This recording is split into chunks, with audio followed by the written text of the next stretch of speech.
Jamaica's public health system is broken. Every week we hear the horror stories. Long waiting times, no beds, basic equipment not working. Hospitals and clinics are in crisis. While this government cuts ribbons, Jamaicans are being left to suffer in overcrowded, under-resourced facilities like this one. The next PNP government will change this. We're going to shift focus. We want to prioritize actual care for people when they're sick, not these mega projects with huge cost overruns and that can't finish years after they start. Refurbishing every operating theatre, creating urgent care centres island-wide so people stop waiting days for help on benches or floors. We're going to launch national screening programs to target the biggest killers of our people: cancer, hypertension, which is pressure, diabetes, which is sugar. We want to catch them early so that people's lives can be saved. We will make the investments to ensure that every parish hospital has the equipment it needs to deliver the services required by the people. And stop the outsourcing racket that leaves patients with nothing but bills and delays.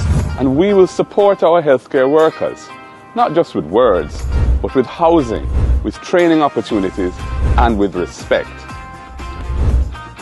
This is not about PR, it's about saving actual people's lives.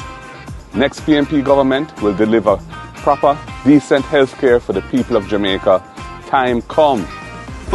Mr. Honest, I say this to you. We, the Maroons of Cockpit Country, descendants of the first people of the archipelago now called Jamaica, would like to remind you of a few things. Jamaica is not a unitary sovereign state. Elizabeth II of House of Windsor is your queen and sovereign. Jamaica is simply fully responsible in Elizabeth's Commonwealth. 2, you are a signatory to the United Nations Declaration on the Rights of Indigenous People. Please go read this. You are an intelligent man. Jamaica has an extensive external debt and is constantly begging, so you rely on other sovereign nations. In other words, you are receiving funding from others. So please consider human and indigenous rights before you end up defunded as well. Number 4,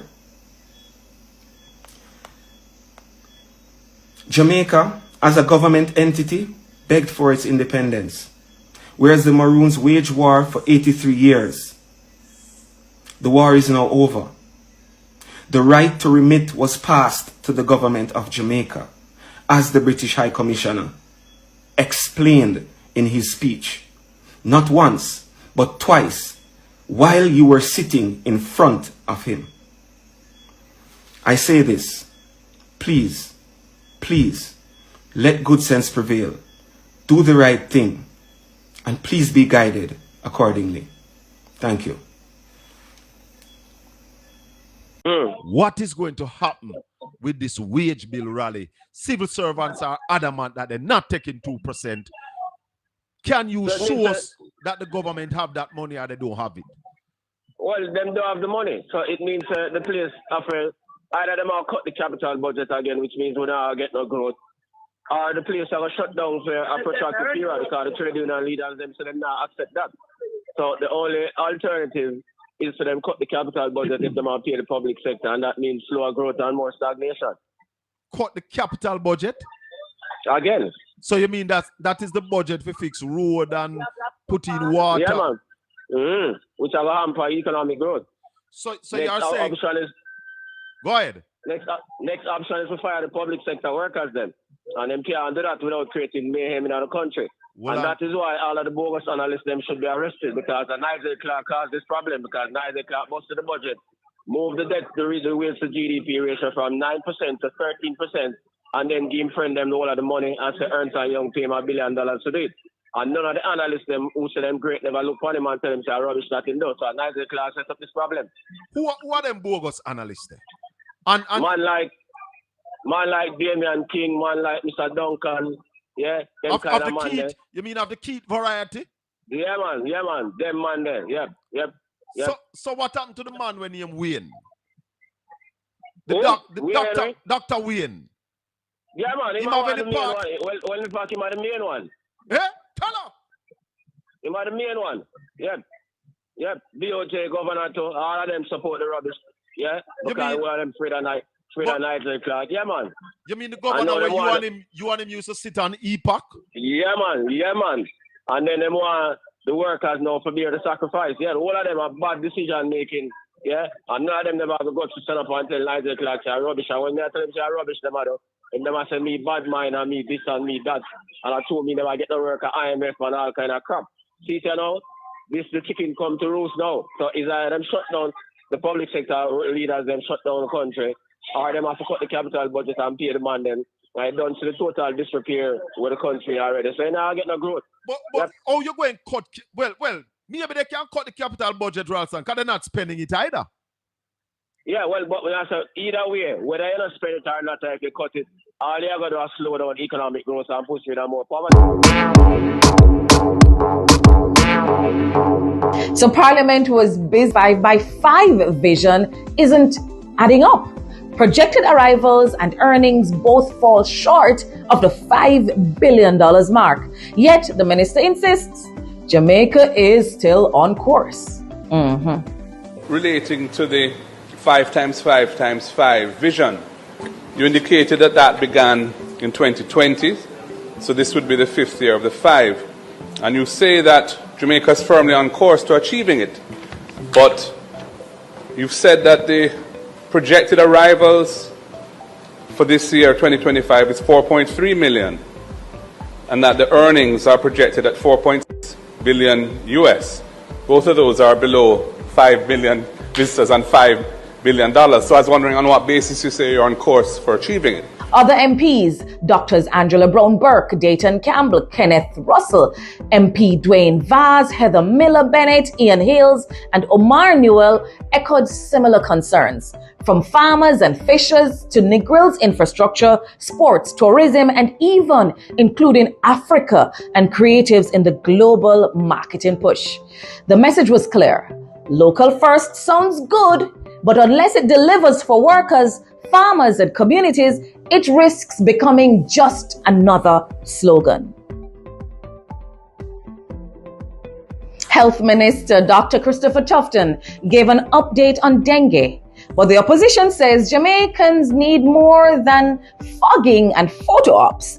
Dr. Alfred Dawes, the new shadow minister, pulled no punches, accusing the minister of deflecting from deeper cries in the health system, from leaking hospitals, delayed projects, neglected mental health, and procurement scandals. He also pointed to Portmore's blocked drains, saying mosquitoes are breeding faster than the ministry is acting. There are questions hovering around about an Integrity Commission report. There are questions as to how we are really dealing with mental health in Jamaica and the renaming and rebranding of a hospital that has leaking wards, overcrowded patients, and no capital budget for about 5 years coming from the Ministry of Health, with previous announcements about destigmatization going back as far as from 2019 by the Honorable Minister, where residents are not growing their food at the Bellevue Hospital because of therapy, but because of sustenance, because the food budget has been cut. Other MPs, including Isaac Buchanan, Omar Newell, and Lothan Cousins, pressed on garbage collection. The risk they spoke of was of malaria and why cleanup campaigns only begin after the seasonal peak was already predicted. The opposition's line, dengue prevention should have started months ago. Finally, Justice Minister Delroy Chuck tabled amendments to the Criminal Records Act. Shadow Minister Zuleika Jess welcomed the reforms, but said they don't go far enough. She argued that expungement in Jamaica takes far too long and called for automatic clearance of minor offenses after the rehabilitation period, virtual board meetings to cut down backlog, and an end to unfair gaps where Jamaicans convicted here are treated more harshly than those abroad. Her point was clear. Redemption shouldn't take a lifetime, and justice should mean a real second chance. My contribution today is therefore based on how we can improve that system. I note the minister's proposal, but I do believe that it is important for us to go further.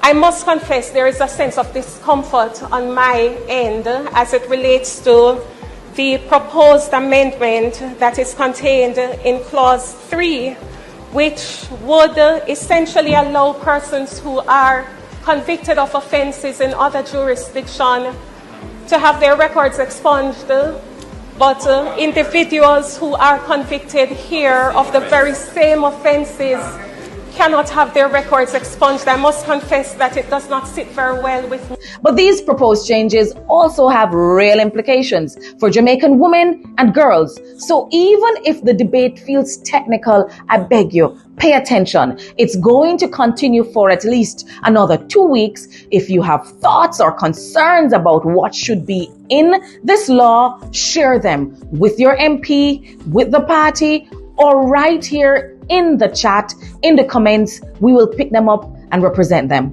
We'll take your feedback into the national conversation to make sure the final legislation truly reflects the people's voice and protects citizens from being disadvantaged or abused.